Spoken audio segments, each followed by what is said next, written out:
Make sense. আপনার মেয়ে মনিকা ইউনুস সম্প্রতি একটি সাক্ষাৎকার দিয়েছেন সিএনএন এ। সেখানে আমি তাকে একটু যদি অনুবাদ করি তাহলে সেরকম পড়তে পারবো, যে আমি তাকে উদ্ধৃত করছি যে কোনো এক সময় প্রধানমন্ত্রী শেখ হাসিনা ও ডক্টর ইউনুস একসঙ্গে কাজ করেছেন। আমি আশা করি সেই সময়টা আবার ফিরে আসুক, শুধু গ্রামীণ কিংবা সংশ্লিষ্ট সব প্রতিষ্ঠানগুলোর ভালোর জন্যই নয়, যদি তারা আবারও একসঙ্গে কাজ করেন তাহলে সেটা চমৎকার হবে। এই মনিকা ইউনুসের এই আশা কি আপনারও মানে একই রকম আশা কিনা, যে প্রধানমন্ত্রী শেখ হাসিনা এবং ডক্টর ইউনুস একসঙ্গে কাজ করলে আরো কিছু চমৎকার কাজ হবে, বা এটা আপনি আশা করছেন এরকম কি? এটা কি এখন আমার জন্য করা যাচ্ছে না যে আমি নারাজ, যে করতে চাই না? তুমি ভাবখানা এমন করছো যেন আমি আপত্তি করছি, আমি কাজ করতে চাই না। আমাকে যে বললাম চোর বদমাইশ করে রেখেছে, সেখানে কাজ করার তো কথাই উঠছে না। আমার নাম উঠলেই ওনার রাগ উঠে যায়। আমাকে সুদখোর না বললে ওনার মন তৃপ্ত হয় না। আমাকে চুবিয়ে না ডুবালে, পদ্মা নদীতে আমাকে চুবিয়ে না ডুবালে ওনার মনে শান্তি আসে না। ঠিক আছে, আমি কি করে বলবো? ওনাকে বলতে তো হবে, ওনাকে যদি কিছু বলতে হয়। পদ্মা নদীর কথাটা যখন উঠলই, পদ্মা ব্রিজ সম্পর্কে যে কথাটা সরকারের উচ্চ মহল থেকে এটা বলা হয় যে আপনি আপনার ক্ষমতা ব্যবহার করে বা আপনার পরিচিতি ব্যবহার করে বা আপনার যে একটা সাংঘাতিক রকমের গ্রহণযোগ্যতা সারা দুনিয়াতে আছে, যেটি আসলে ওয়ার্ল্ড ব্যাংক সহ অন্য জায়গায় আছে, সেটি দিয়ে আসলে আপনি পদ্মা সেতুটা বাংলাদেশ যাতে ঋণ না পায় সেটির জন্য আপনি চেষ্টা করেছেন। এই ব্যাপারটা নিয়ে কি আপনি একটু কিছু বলবেন, যে এটা আপনার বিরুদ্ধে একটা অভিযোগ? কি বলবো, এটা বলো, এটা হাস্যকর একটা কথা মুখ থেকে বলে ফেললো চোর ডাকাতের মতো, এটাও আরেকটা বলে ফেললো, এটাই সত্য হয়ে গেল। আমরা যে বারে বারে বিবৃতি দিলাম তখন এটা প্রশ্নই উঠে না। আমরা বাংলাদেশের নাগরিক হিসেবে আমরা গৌরবান্বিত যে এই পদ্মা সেতুর উপরে আমরা একটা সেতু বানাতে পারবো, এটার জন্য আমরা সবাই চাই। কাজে এটা তো বিরোধিতা করার তো প্রশ্নই উঠে না। কেন বিরোধিতা করবো? দেশে যে একটা বড় রকমের ঘটনা ঘটতে যাচ্ছে সেটা তো আমরা সবাই সমর্থন করেছি। বলেই চললেন। এখন একজনে বলতে থাকলে তো আমার করার কিছু তো নাই। উনি এত শক্তিধর যে এখানে আমার কথা তো কিছুই থাকে না। ওনার সব সরকারের যাবতীয় প্রচার যন্ত্র ওনার হাতে। আমার তো আমার গলার যত তীক্ষ্ণ। আপনি তো কথা বলেন না, বললে তো নিশ্চয়ই আপনার সাথে না। একটি প্রশ্ন আসছে যে পদ্মা সেতুর যখন উদ্বোধন করা হবে তখন কি আপনাকে নিমন্ত্রণ জানানো হয়েছিল, যে মানে রাষ্ট্রের পক্ষ থেকে এরকম বলা হয়েছিল যে আপনাকেও নিমন্ত্রণ জানানো হবে, বা আপনি মনে আছে কিনা? মনে পড়ে না এরকম করছে। আচ্ছা, আমি একটু যে বিষয়টি নিয়ে আপনি আসলে শুরু করেছিলেন যে আপনার প্রতিষ্ঠান জবরদখল করা নিয়ে, সেই জায়গাটার মধ্যে একটু আসি। আমাদের যে আন্ডারস্ট্যান্ডিং, সেই আন্ডারস্ট্যান্ডিংটা হচ্ছে এরকম: আপনার হাত দিয়ে যখন গ্রামীণ টেলিকমের প্রতিষ্ঠা হয় তখন এর আয় থেকে আপনি গ্রামীণ ব্যাংকের সদস্যদের জন্য ব্যয় করার কথা বলেছিলেন বা ভেবেছিলেন। আপনি গ্রামীণ ব্যাংক থেকে চলে আসার সময় বা ওই আগে পরে আমরা দেখেছি যে সে আর্টিকেল অফ অ্যাসোসিয়েশনটা আসলে ওই একই রকম নয়, বদলানো হয়েছে। তো গ্রামীণ ব্যাংকের বা গ্রামীণ টেলিকমের এই বেনিফিশিয়ারি থেকে গ্রামীণ ব্যাংকের সদস্যদের আসলে বাদ কেন দেওয়া হয়েছে? মানে এইটার পিছনে কারণ কি? এখন গ্রামীণ টেলিকমের যে লভ্যাংশ তা কোন খাতে আসলে ব্যয় করা হয়, বা মানে যে আয়টা মুনাফা সেটি আসলে কিভাবে ব্যয় করা হয়? গ্রামীণ টেলিকম একটা স্বতন্ত্র প্রতিষ্ঠান। এটা কোম্পানিজ আইনের সেকশন 28 দ্বারা সৃষ্ট। তার অর্থ হলো যে এটাকে আইনের ভাষায় বলে non dividend company, guaranteed by limited by guarantee. কাজে এটার কোনো মালিক নাই। কাজে মালিক যেহেতু নাই, এটা তার নিজের নিয়মে যারা গ্যারান্টি দিয়েছে, যারা গ্যারান্টির পরিমাণও খুব সীমিত, লিমিটেড বাই গ্যারান্টি, এরা 1000 টাকা। মানে যদি যত তোলপাড় হয়েও যায় কোম্পানিতে, বহু পাওনা থেকেও যায় লোকজনের, যারা এটার পরিচালনা পরিষদে আছে তাদের দায়িত্ব হবে 1000 টাকা পর্যন্ত। এর দায়ী থাকবে 1000 টাকা পর্যন্ত, এর বেশি তার দায়িত্ব থাকবে না। কাজে এত সহজ সরল একটা জিনিস। তো সেটাই হলো গ্রামীণ টেলিকম। গ্রামীণ টেলিকম তখন একবার বলেছিল যে তাদেরকে কিছু কিছু সহায়তা দেবে তারা উপায় অর্জনের কাছ থেকে। এটা তাদের নিজস্ব সিদ্ধান্ত, এটা কারো চাপারও সিদ্ধান্ত না। সেই সিদ্ধান্ত অনুসারে সেই সমস্ত যে পরিমাণ টাকা তারা বলেছিল দেবে, এখানে দিয়ে যাচ্ছে। এই পর্যন্ত 500 কোটি টাকার উপরে দেওয়া হয়েছে এই সাহায্য সহায়তা।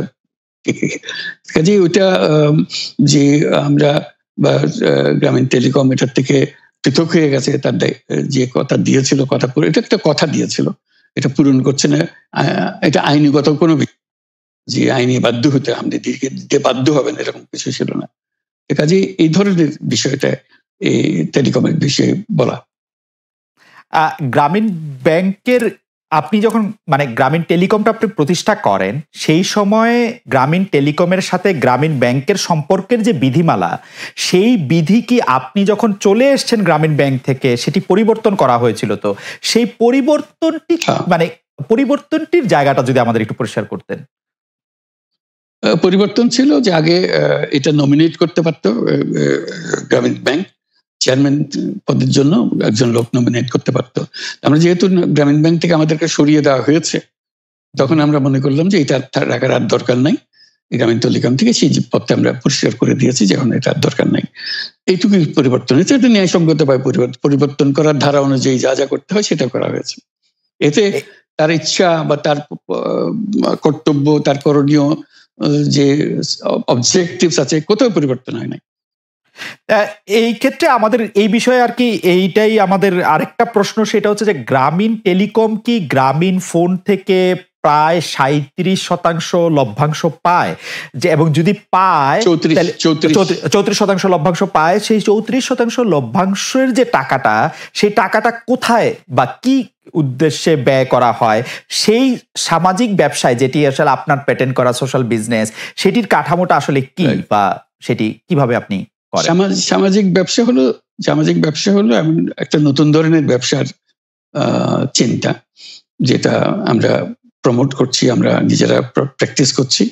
যেটা ব্যবসা মানে হলো মুনাফা করা, ব্যক্তিগত মুনাফা করা, এবং তার লক্ষ্য হলো সর্বোচ্চ মুনাফা করা। এটি হলো ইকোনমিক্সের নিয়ম, যে সর্বোচ্চ মুনাফা যদি করি সবকিছু ঠিকঠাক মতো চলবে। আমরা বললাম যে এটা ভুল জিনিস, যে সর্বোচ্চ মুনাফার মধ্যে দিয়ে মানুষকে এক রকমের নেশাগ্রস্ত করেছে। এই মুনাফার নেশার মধ্যে তাকে ঢুকিয়ে দেওয়া হয়েছে। এই মানুষকে এই মুনাফার নেশাগ্রস্ত মানুষ হিসেবে এটা আমরা কল্পনা করতে পারি না। আমরা বলছি যে এটা মুনাফা সে করবে, সর্বোচ্চ মুনাফা করবে, কিন্তু অন্য ধরনের ব্যবসা আছে। ব্যবসা এখন শুধু এক প্রকারের ব্যবসা আছে, যে ব্যবসাতে শুধু মুনাফা সর্বোচ্চকরণ, এটাই হলো নির্দিষ্ট নিয়ম। আমরা বলছি আরেক রকমের ব্যবসা, যেটা হলো মানুষের সমস্যার সমাধান করা, মুনাফার জন্য কোনো রকমের ইচ্ছা তার না থাকা, মুনাফা বিহীন ভাবে, কোনো মুনাফা, ব্যক্তিগত মুনাফা না নিয়ে শুধু সমস্যার সমাধানের জন্য ব্যবসা করা, এটাকে আমরা বলছি সামাজিক ব্যবসা। এই অর্থ দিয়ে আমরা সামাজিক ব্যবসাগুলো প্রতিষ্ঠা করছি, একটার পর একটা সামাজিক ব্যবসা প্রতিষ্ঠা করছি, যে কারণে আমরা এটার মধ্যে শরিক হয়েছিলাম, যে আমরা পুরো গ্রামীণ ফোনকেই সামাজিক ব্যবসা করার চেষ্টা করেছিলাম। সেটা টেলিনরকে আমরা রাজি করাতে পারিনি। কাজে টেলিনর বলছে যে না, আমরা ব্যবসা করব। কাজে আমরা ওটা না পেরে শুধু গ্রামীণ টেলিকমকে আমরা সামাজিক ব্যবসা হিসেবে রেখেছি। এর থেকে যে মুনাফা হয়, মুনাফার সমস্ত টাকা বিভিন্ন সামাজিক ব্যবসা সৃষ্টির কাজে ব্যবহৃত, এখনো তাই হচ্ছে। আমরা মনে করি এপ্রিলে হইলে অসুবিধা নাই, তবে এটা ক্রস করা উচিত নয়। এপ্রিল ক্রস করা উচিত না, কোন অবস্থায় উচিত হবে না। আপনি কি মনে করেন, এখন যদি নির্বাচন কমিশন বলে যে তারা ডিসেম্বরে নির্বাচন দিতে চান, তাইলে কি আপনারা আপত্তি জানাবেন না আপনাদের এটা? হ্যাঁ, না, আমরা ওই যে 2-3টা জিনিস বলেছি, যে বেসিক রিফর্ম, তারপরে হচ্ছে আপনার দৃশ্যমান বিচার, প্রবাসীদের ভোট ইনকর্পোরেট করা, এই 3টা জিনিস যদি আমরা মিনিমাম পাই, তাহলে ডিসেম্বর কেন, সামনের মাসে হইলে আমাদের কোনো আপত্তি নেই। ডিসেম্বর আমাদের দর্শক, আর আমরা দেখেন মূল থেকে কখনো বলি নাই যে এই মাসে হতেই হবে, এই শব্দ কিন্তু কখনো আমরা উচ্চারণ করিনি। আমরা এই ব্যাপারে ফ্লেক্সিবল। আমরা প্রধান উপদেষ্টার কমিটমেন্টের উপরে রেসপেক্ট শো করতে চাই। উনি বলেছিলেন ডিসেম্বর এই বছর অথবা আগামী বছরের জুনের মাঝখানে যে কোনো সময় তিনি নির্বাচন দিবেন। তা আমরা দেখতে চাই যে তিনি তার কথার উপরে আছেন। তবে এটাও ঠিক যে মে জুন এইগুলা কিন্তু ইলেকশনের জন্য কোনো ফেভারেবল টাইম না। ইভেন এপ্রিলটাও একটু কষ্ট হবে, এই ব্যাপারে বলার অপেক্ষা রাখে না। ফেব্রুয়ারির চাইতে এপ্রিলে কিন্তু একটু কষ্ট বেশি হবে। আপনাকে যেহেতু মানে একটু তাড়াতাড়ি, সেজন্য আমাদের শেষ প্রসঙ্গ সেটা হচ্ছে বিএনপির সাথে জামায়াতে ইসলামের সম্পর্ক। আমরা দেখেছি যে আপনি এবং আপনাদের দলের নায়েবে আমির তারা দুজনেই বিএনপির চেয়ারপারসন এবং ভারপ্রাপ্ত চেয়ারপারসন যারা লন্ডনে ছিলেন তাদের সাথে দেখা করেছেন। দেখা করার পরে আমরা রাজনীতিতে একটা ইতিবাচক সুবাতাস দেখেছিলাম। আপনি এসে ফেব্রুয়ারিতে ইলেকশনের কথা বলেছিলেন। এখন আবার ব্যাপারটা আসলে কোন জায়গায়, মানে জামায়াতে ইসলামী বিএনপি কি পরস্পর মুখোমুখি অবস্থা আছে? তাদের মধ্যে কি আবার একটা সদ্ভাব, মানে আসলে অবস্থাটা কি এখন? না, আসলে সমস্যাটা আমাদের না, সমস্যা আপনাদের। আচ্ছা, মিডিয়ায় যারা আছেন তাদের। আচ্ছা, আমরা তো মুখামুখি না, আমরা তো পাশাপাশি আছি। তো ওকে, আমরা এই যে ঐকমত্য কমিশন বলেন বা অন্যান্য মিটিং গুলা বলেন বা আমাদের নিজেদের মধ্যে কথাবার্তা বলেন, আমরা তো কোনটা বন্ধ রাখি নাই, আমরা সবটাই আছি। কিন্তু কতিপয় মিডিয়া, সবাই না, এই কুচে কুচে টেনে টেনে সুতা বাইর করে কোথায় একটু বিএনপির মুখামুখি জামাত হবে, জামাতের মুখামুখি বিএনপি হবে, এটার মধ্যে জাতির কি কল্যাণ আছে আমরা বুঝতে পারি না। আমাদের তো ওরকম কোনো রেশারেশির সম্পর্ক নাই। আমি হচ্ছে যে দুটা, খালি আপনি মিডিয়ার কথা বলছেন, ভালো করছেন। এখন আমরা তো আসলে মানে মিডিয়া থেকে অনেক সময় তথ্য নেই।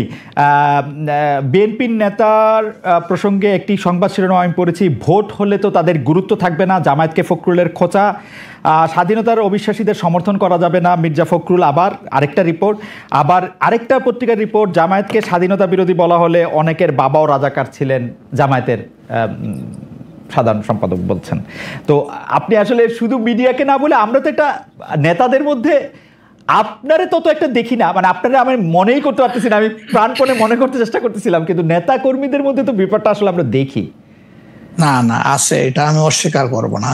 জি, এটা যে কিছু নাই আমি সেটা বলছি না। তবে একটা কথা দেখেন যে আসলে গর্ব অহংকার বড় খারাপ জিনিস। অহংকার আল্লাহ তাআলার চাদর, এটা নিয়ে কেউ টানাটানি করুক, এটা মহান আল্লাহ পছন্দ করেন না। তো গর্ব অহংকার করতে করতেই একদল কোথায় গেছে চিন্তা করেন। তারা তো সব সময় মানুষকে কুচিয়ে কুচিয়ে কথা বলতেন, রাইট? কোথায় তোমাদের ঈদের পরের আন্দোলন, কোথায় গিয়ে আশ্রয় নিবা, এই ধরনের অনেক কথাবার্তা ছিল না? অবশ্যই অবশ্যই ছিল। তা এটা যদি আমিও বলি, এটা গ্রহণযোগ্য হওয়া উচিত নয়, এবং এটা অন্য কেউ যদি বলে সেটাও গ্রহণযোগ্য হওয়া উচিত নয়। কাউকে নিয়ে উপহাস করতে নাই। আপনাকে নিশ্চিত থাকতে হবে আপনি যাকে নিয়ে উপহাস করছেন, আল্লাহ একদিন তার কাছেই আপনাকে নিয়ে দাঁড় করাবেন, এবং তখন আপনি লজ্জিত হবেন। তো আমাদের কারোই এমন কথা বলা উচিত না যে এই কথাটা বলে এরপরে আপনার মুখের দিকে তাকাই আমি হাসতে পারবো না, এমন কোনো কথা বলা উচিত। 10টা 42 বাজে, আমি কি একটা ছোট্ট প্রশ্ন আর করবো 2-1 মিনিটের মধ্যে, এটা উত্তর দিতে পারবো? Please please please. সেটা হচ্ছে যে ইলেকশনের আগে তো অনেক ধরনের কথাই আসে, কেউ কেউ একটা জরিপ করে, কেউ কেউ নিজস্ব। আপনারা কি নিজস্ব কোনো জরিপ করেছেন আপনাদের আসন বা আপনাদের পপুলার ভোট বা পপুলারিটির ব্যাপারে? কেউ কেউ বলছেন এবার আপনারা 91-এর বিএনপি যেমন আওয়ামী লীগকে কাঁদিয়ে ক্ষমতা পেয়ে গেছিল, এইবারও আপনাদের এরকম একটা হইতে পারে, এটা কি আপনার মনে হয়? যে মানে মহান আল্লাহ সবচেয়ে ভালো জানেন, তবে আমরা জরিপ করেছি এবং আরো করব। আচ্ছা, আমরা যখন জরিপ করি তখন নির্বাচনী কোনো আবহ সৃষ্টি হয় নাই, সেটা ছিল নভেম্বর ডিসেম্বরে। আর আমরা এখন নির্বাচনী আবহ কিছুটা এসেছে, সকল অ্যাক্টর এখন ময়দানে কম বেশি ভিজিবল হবেন, তারপরে ইনশাল্লাহ আমরা জরিপ করব। তখন বোঝা যাবে যে আগের মূল্যায়ন আর পরের মূল্যায়নের মাঝে তফাৎটা কতটুকু। আর যেটা বললেন যে কাউকে কাঁদ দিয়ে খাওয়ার ক্ষমতায় যাওয়া, আমরা ভাই আসলে ক্ষমতায় যাওয়ার বিষয়টা দেখি না। আমরা দেখি যে এটা একটা বিশাল দায়িত্বের বোঝা। আল্লাহ যদি কখনো সে কাজের জন্য আমাদেরকে কবুল করেন, তাহলে আমরা শাসক নয় ভাই, দোয়া করেন আমরা যেন মানুষের সেবক হতে পারি। আপনাকে অনেক ধন্যবাদ। আমি শুধু শেষ কথা আপনার কাছ থেকে একটু জানতে চাইবো যে আপনি মনে করতেছেন এপ্রিলের পরে হয়তো নির্বাচন যাবেন না, ফেভার করতেছেন হচ্ছে ফেব্রুয়ারিতে হতে। আপনি কি আমাদের দর্শকদের উদ্দেশ্যে কিছু বলবেন যাতে একটা নির্বাচনী বা গণতান্ত্রিক আবহাওয়ার মধ্যে যে যার মতো করে আসলে সৎভাবে তার নির্বাচনী ক্যান্ডিডেট বা তার পছন্দের মানুষ বাছাই করতে পারে? এই প্রসঙ্গে থ্যাংক ইউ আমাকে শেষ সুযোগ দেওয়ার জন্য। অবশ্যই প্রথমে আমি দর্শকদের উদ্দেশ্যে বলবো যে যেন সঠিকভাবে সম্মান করি, মূল্যায়ন করি, এবং দেশে একটা সুশাসন কায়েমের জন্য অবশ্যই পূর্ব শর্ত হচ্ছে একটা ভালো নির্বাচন, সুষ্ঠু নির্বাচন। গ্রহণযোগ্য নির্বাচন। সেই নির্বাচনের জন্য যে যেখানে আছে সেখান থেকে কোনো অন্যায়কে সমর্থন নয়, বরঞ্চ ন্যায়ের পক্ষ নিয়ে আমরা যেন দাঁড়ায় যেতে পারি। ন্যায়ের পাল্লা যেদিকেই থাকবে আমারও সমর্থনটা সেদিকেই থাকবে। কোনো অন্যায়, সেটা আমার দীর্ঘদিনের সম্পর্ক যদি কারোর সাথে থেকে থাকে, আমি যেন অন্যায়ের সঙ্গী না হই, কেউ যেন অন্যায়ের সঙ্গী না হয়। 2 নম্বর, যেহেতু প্রবাস থেকে আপনার সাথে আমার এই কথা, সেই কারণে আমি অনুরোধ করব যে প্রবাসীদেরকে শুধুমাত্র রিমিটেন্স যোদ্ধা বলে আমাদের দায়িত্ব শেষ হয়ে যায় না, বরঞ্চ প্রবাসীদের সবচেয়ে বড় অধিকার তাদের ভোটের অধিকার। এটা নিশ্চিত করার জন্য আমি আহ্বান জানাবো প্রবাসের যে যেখানে আছেন সেখান থেকে আপনাদের সর্বাত্মক, যেখানে আন্দোলন সম্ভব আন্দোলন, যেখানে চেষ্টা সম্ভব চেষ্টা, আপনারা এটা করতে থাকুন। আমরা এই ব্যাপারে অত্যন্ত দৃঢ় প্রতিজ্ঞ যে এটা হওয়া উচিত। নির্বাচন কমিশন স্বীকার করেছে, সরকার স্বীকার করেছে, কিন্তু এখন পর্যন্ত দৃশ্যমান কোনো পদক্ষেপ নেওয়া হয়নি। আমরা উদ্বিগ্ন। আপনাদেরকেও এগিয়ে আসার জন্য আমি আহ্বান জানাবো, যারা বিশেষ করে প্রবাসে আছেন। ভোটের অধিকার ছাড়া অনেকগুলো বেসিক জিনিস আছে, আমি বারবার এগুলা বলেছি, সেগুলো আমাদের কনসার্ন, এবং আমরা কমিটেড।